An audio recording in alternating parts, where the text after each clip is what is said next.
Hay un concepto que se llama niveles lógicos, es de la programación neurolingüística.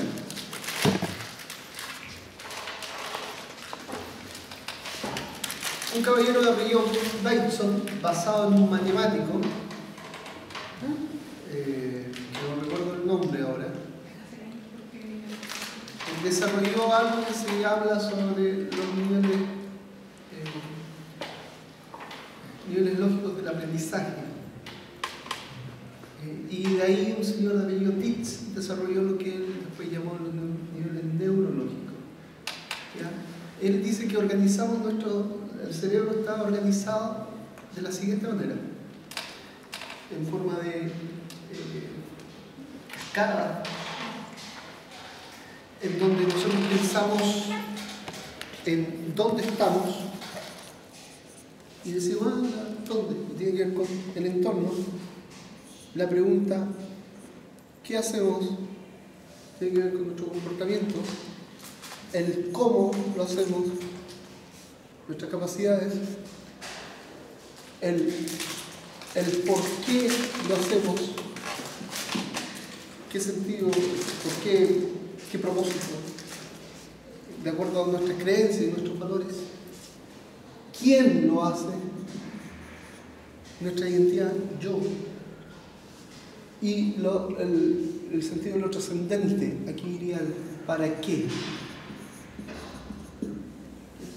Entonces el cerebro se organiza y la comunicación está organizada en base a estos niveles. Cuando el niño, por ejemplo, a la Cata se le cayó supongamos que a la Cata se le cae algo. Y supongamos que 2 veces se le cae. Puede ser hasta 4 o 5 veces. Entonces, si nosotros cometemos un error lógico, le decimos a la Cata, muchacha, soy tonta. ¿Ya? Y desde el comportamiento saltamos a definir identidad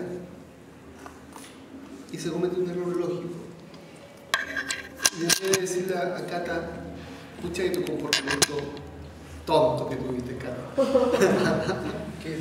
Es diferente a decirle, eres muy tonta, Cata. Deja hablar tonterías. No quiere decir que seas tonto, sino que estás hablando tonterías. Y me quedo en este nivel lógico. Si al niño se le cae algo, yo le diría al niño, mira, se te cayó porque lo tomaste con una sola mano y ibas mirando para otro lado y debiste haber tomado con las 2 manos eso. Si sabes que tienes dificultades, entonces tómalo con las 2 manos. Entonces, de esa manera me quedo en el nivel lógico del comportamiento. De otra manera que le digo al niño, pucha que eres tonto, hijo, me voy al nivel lógico de la identidad. Si afecto el nivel lógico de la identidad, todo lo demás para abajo se va a ver afectado. Yo nunca hago bien las cosas, siempre me sale todo mal, yo nunca voy a poder hacerlo bien, ¿ya? Porque yo siempre hago esto y afecta todo para abajo. Pero todo pasa por el lenguaje. Ahora, si vamos a Romanos y vemos cómo Pablo, sin conocer esta conceptualización supuestamente, pero parece que el Espíritu Santo sí la conoce. En Romanos capítulo 5, a ver.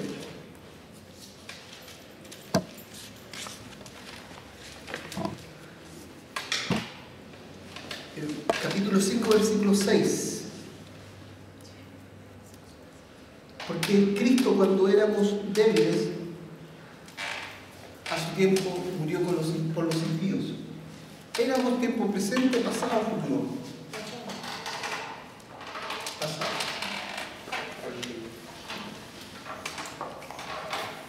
Vamos a volar del verbo ser, el yo era, versus el yo soy. Yo era débil. Yo era impío. Después sigue el texto. Perfecto. Versículo 7. Apenas alguno morirá por un justo, por todo pudiera ser que osara morir por el bueno. Versículo 8. Más Dios muestra su amor para con nosotros, el que siendo un pecador Cristo murió por nosotros. Saltémonos ese versículo. Pues mucho más ya estando justificado, yo soy justificado. Hoy día, ahora yo estoy justificado. Seremos salvos de su ira, porque si siendo enemigos fuimos reconciliados, y dice que nosotros fuimos reconciliados, no dice que Dios es reconciliado con nosotros. ¿Ya?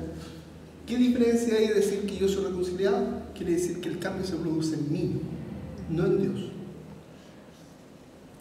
Antes yo era enemigo, antes yo era débil, antes yo era impío. Y ahora veamos el versículo 8. Más Dios muestra su amor para con nosotros, en que siendo aún pecadores, siendo todavía pecadores, ¿en dónde colocamos? ¿En el yo era o en el yo soy? El versículo 8. Aún yo soy. ¿Aún? Sí. ¿No es de todavía? Sí, pues aún de todavía. O sea, todavía decimos.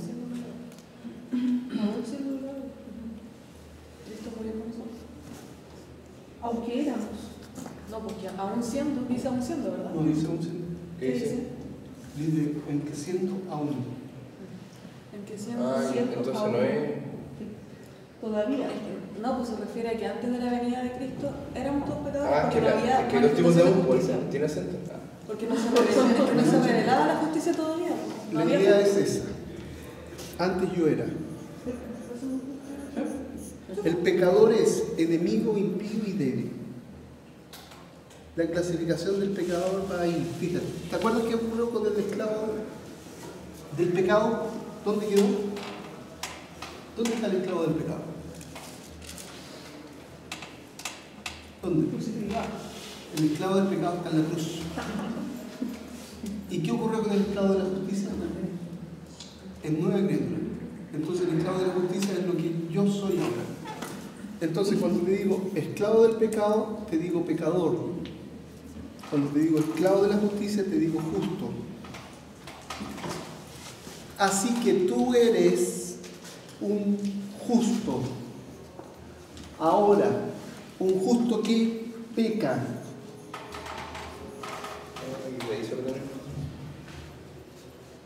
¿Me comprendes? Tú eres un justo que peca. Porque lo que eres está determinado por a quién estás unido. Y tú estás en Cristo. El cerebro se ordena así entonces. Yo soy justo porque estoy en el justo, en Cristo. Yo soy y estoy. El inglés tiene un problema. Confunde el verbo to be, no sabe si es yo soy o yo estoy. Entonces los gringos no entienden este concepto de yo soy en Cristo. El gringo cuando le digo yo soy en Cristo, se lo digo en inglés y él entiende yo estoy en Cristo. No, yo soy en Cristo. Porque el yo estoy sería relacionado con esto, pero el yo soy tendría que ver con esto. ¿Bien? Entonces, yo soy en Cristo. Y el que no tiene a Cristo, él es. El que no tiene a Cristo, él es en pecado. Entonces, el yo era en pecado. Yo soy ahora en Cristo. El hermano está en pecado. Error lógico. Si está en pecado, no es hermano. Si está en pecado, no es hermano. El hermano está pecando. Ok, bien dicho. El hermano cristiano que está en Cristo está comportándose de determinado niveles lógicos. Esto es esencial entenderlo porque de esa manera yo puedo comprender por qué Pablo me dice que yo soy justo. Ahora, ¿por qué dice Pablo en Romanos 3:9? Romanos 3:10. No hay justo ni a uno. ¿Qué dice? No hay justo ni a uno.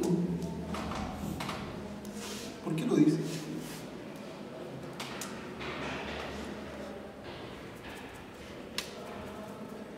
Y antes me había dicho, el justo por la fe vivirá. ¿Por qué? Porque por esencia no somos justos, pero Dios no hace justo. Es que ahí tenía un error de conceptualización. Por esencia, los cristianos somos justos. No, pues yo hablo como bueno. Pero él me hablaba de que Dios está... ya, sí,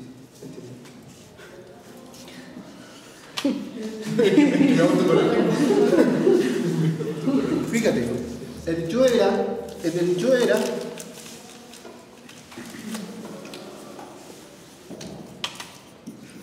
en el yo era no hay justo. ¿Qué ocurre acá? La justicia de Dios se manifiesta. En el yo soy está el justo. Tiene que ver con una línea de tiempo que hace Pablo. Todas las galletas para usted. Pablo hace una línea de tiempo, imaginariamente. Y en esta línea de tiempo nos dice, a ver hermanos, hay dos tipos de cosas o de realidades. El pecado o bajo pecado, upo amartía en griego, y los bajo justicia, upodikos en griego. Versículo 9. ¿Qué pues? ¿Somos nosotros mejores, de Romanos 3, mejores que ellos en ninguna manera? Pues ya hemos acusado a judíos y a gentiles que todos están bajo pecado. Hubo amartía, lo que yo llamé en pecado. ¿Ya? Si estás bajo pecado, eres débil, impío, enemigo, pecador, esclavo del pecado, en pecado. Cae en la categorización de no hay justo.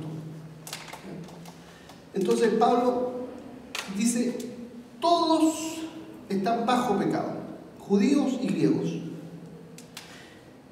Pero, aquí algo muy bonito que ocurre.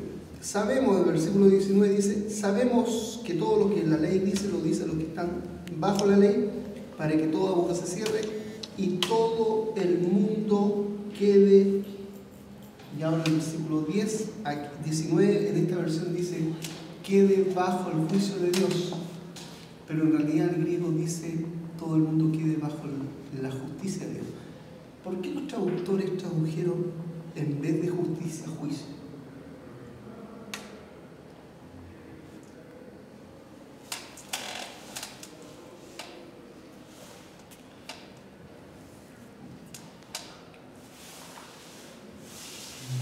Pero es que eso tiene que ver. Hay dos cosas, pues sí, porque por lo que ellos pensaban, pues, ¿Qué pensaban? Tal como lo que yo pensaba antes de lo que usted me está explicando. Exacto. Ellos pensaban que justicia era juicio desde su ira. Entonces, si alguien te dice, te voy a llevar a la justicia de Dios, te voy a llevar a la justicia de Dios, ¿qué pensáis? Si te apunto con el dedo y te digo, te voy a llevar a la justicia de Dios, te tienes que someter a la justicia de Dios. Te tienes que someter a la justicia de Dios. Bueno, en realidad pensamos al tiro bajo el juicio, pero el apóstol está haciendo esta distinción: bajo pecado, no es justo, no hay justo ni uno, somos débiles, somos enemigos, pecadores, todo esto, bajo pecado, versus ahora bajo justicia. Tú eres de aquellos que están bajo justicia. Por eso después del 21 dice, pero ahora, aparte de la ley, se ha manifestado la justicia de Dios. Hace una línea de tiempo en la cual antes que se manifestara la justicia de Dios, no había justo ni un niño. Antes. Pero ahora se ha manifestado la justicia de Dios, y como ahora se ha manifestado la justicia de Dios, estamos en un podico. bajo justicia. Y como estamos en upodico, como estamos bajo la justicia, la consecuencia es que ahora yo soy. ¿Ya? Fíjate. Voy a decirlo de esta vez. Fíjate en la connotación que tiene. Cristo murió. Ya parto perdiendo. La justicia de Dios es la ira de Dios que cayó sobre Jesús. Ya estoy hablando del Dios de la ira. Soy un pecador, no somos nada.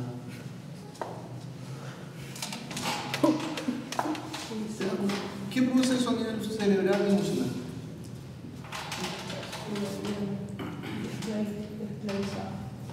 Aunque eres libre, vives esclavamente, como esclavo.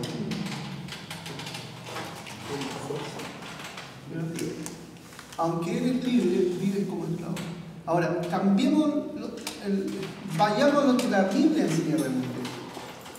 Cristo resucitó. Eso es lo primero. Segundo, Cristo resucitó. Tú antes eras y estabas en pecado y eras esclavo del pecado, ahora estás bajo la justicia y eres esclavo de la justicia. La justicia, la fidelidad de Dios a sus promesas se manifestó en tu vida y tú tienes en tu vida esa fidelidad de Dios manifestada. Y cuando te digo que tú tienes la fidelidad de Dios manifestada en tu vida, te estoy diciendo que tienes la promesa de Dios en tu vida. ¿Cuál promesa? Que Cristo iba a resucitar. La tienes, es tuya. Y más aún, tú resucitaste en Cristo. Y eres más que victorioso, eres justo, aunque pecas. Y siempre ahí salta la pregunta de ¿por qué pecamos? Y sí, dime la hora de mi también. ¿Qué hora es? 10 para las 4. 10 para las 4. Ya. Entonces, ¿alguna pregunta sobre esto lo que estoy diciendo? ¿A la una? Quería como la síntesis del... O sea, lo más corto posible eso de que no hay uno solo justo. ¿Eso era antes? La línea, acuérdate, antes de todo. Línea del tiempo. No hay justo. Esta es la línea del tiempo. Pablo hace una línea de tiempo. En el versículo 19 dice, pero ahora, aparte de la ley de Romanos 3, se ha manifestado la justicia de Dios. Pero ahora se ha manifestado línea del tiempo. Después de la manifestación, ahora aparecen los justos. La manifestación de la justicia de Dios hace la posibilidad que Dios tenga nuevas criaturas. A los que Dios llama, hace y llama justos. Y entonces, como a Dios le es posible porque se manifiesta la justicia de Él, Dios puede justificar al que a Él ha hecho justo. Justifica al justo. Mira, y para enfatizar el hecho de que justificar es llamar justo al justo, busquen por favor 1 Timoteo 3:17.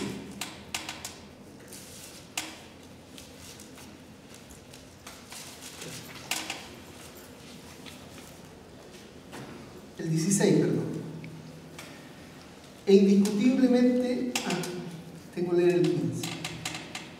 Para que si tardo sepas cómo debes conducirte en la casa de Dios, que es la iglesia del Dios viviente, columna y baluarte de la aletheia. ¿Qué era aletheia? Fidelidad o verdad. Aquí dice, en esta traducción dice verdad. Columna, la iglesia de Dios viviente, columna, que es la iglesia de Dios viviente, columna y baluarte de la fidelidad.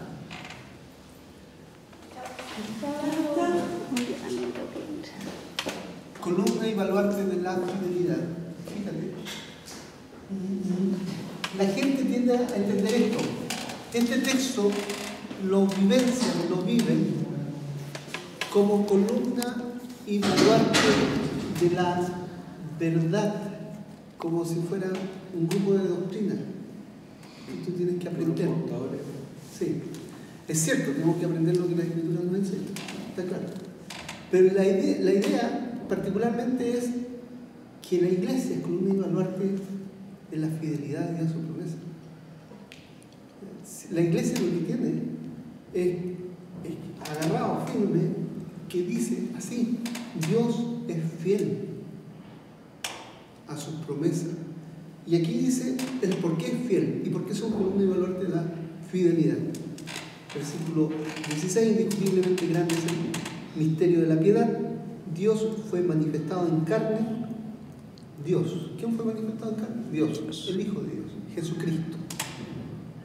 Justificado en el Espíritu. Fíjate, dice que Cristo, el Dios manifestado en carne, fue justificado. La definición tradicional de justificado es imputar justicia al que no es merecedor de ella. Llamar justo al justo aunque el tal no lo sea. Esa es la definición tradicional y lo van a escuchar. Pero ¿cómo Cristo es justificado por el Espíritu? Es que la definición tradicional no aplica acá. Entonces hay un error en la definición tradicional. No aplica que Cristo haya sido justificado en la definición tradicional. Justificado es, y fíjate cómo va a aplicar. Dios, el Espíritu Santo, al resucitar a Cristo de entre los muertos, hizo una declaración en la cual decía: el justo es justo. Jesús es el justo. Jesucristo era el justo. Y esa expresión de Dios al resucitarlo de los muertos es justificar. ¿Cómo justificó Dios a Jesús? Al resucitarlo de los muertos declaró que Cristo era el justo. Una afirmación. Exacto. Una afirmación. Entendiendo entonces que llamar justo al justo, podemos ver en Romanos que una vez que se manifiesta la justicia de Dios, el personaje tiene la manifestación de la justicia de Dios. En nuestro triángulo de la justicia tiene la justicia de Dios manifestada. La persona es hecha, llamada, hecha justa y llamada justa. Y todo es por la fe. El justo lo que tiene es promesas de Dios, porque tiene fe. La pregunta es, si somos todo esto es lo que Neil Anderson llama identidad, ¿por qué pecamos?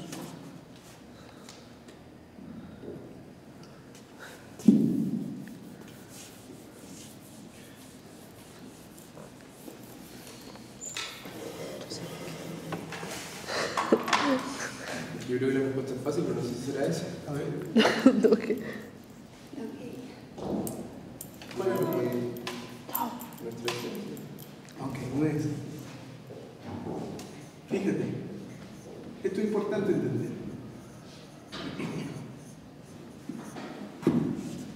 El viejo hombre, ¿qué es?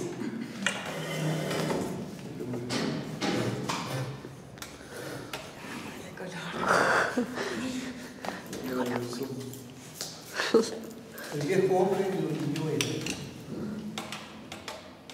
¿Y lo que yo era dónde está? Lo que yo era, particularmente respecto a esto, esclavo del pecado. Lo que yo era. Y ese lo que yo era está en la cruz. Ahí está el viejo hombre. Ahora yo soy un nuevo hombre.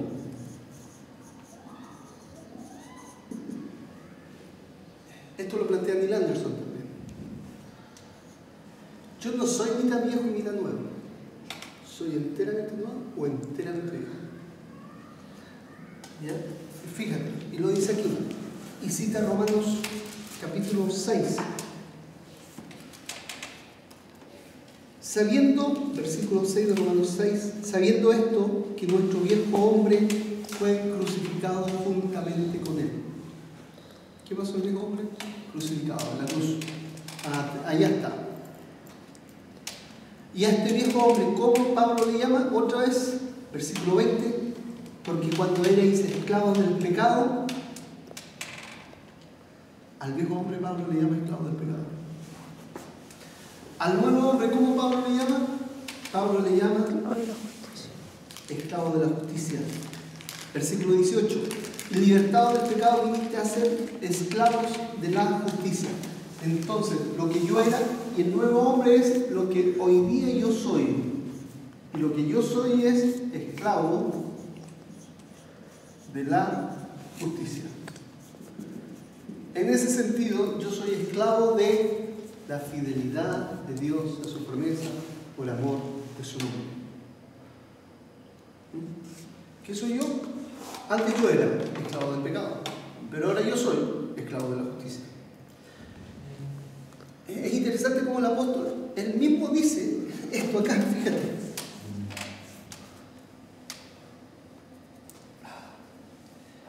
Pero gracias a Dios que aunque erais esclavos del pecado, versículo 17, versículo 18, y libertados del pecado, viniste a ser siervos de la justicia. Versículo 20, porque cuando erais esclavos del pecado, erais libres de la justicia. Esclavos del pecado antes, ahora esclavos de la justicia. Fíjate el pensamiento tradicional, es este. Somos pecadores. El cerebro se adapta a esta realidad. Soy esclavo del pecado y no puedo dejar de pecar. No puedo dejar lo que estoy haciendo. No puedo. Es que es más fuerte que yo.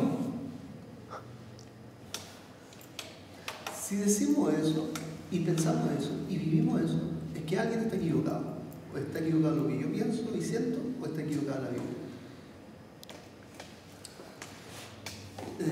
Dallas Willard, en su libro, lo tenía ahí, Disciplinas Espirituales, dice, se levanta un hermano en la iglesia y dice, me comprometo a no pecar más. Entonces la reacción sería, y entonces otro se levanta y dice, me comprometo a seguir pecando. ¿Cómo no es eso? Entonces, ¿a qué me comprometo? ¿A pecar o a no pecar? Bueno, si tu compromiso tiene que ver con el no pecar, tenemos que entender esto primero, que no eres esclavo del pecado. ¿Ya? Y lo segundo que hay que entender es que quien es esclavo del pecado es la carne. La carne está hundida en el pecado. La carne no es lo mismo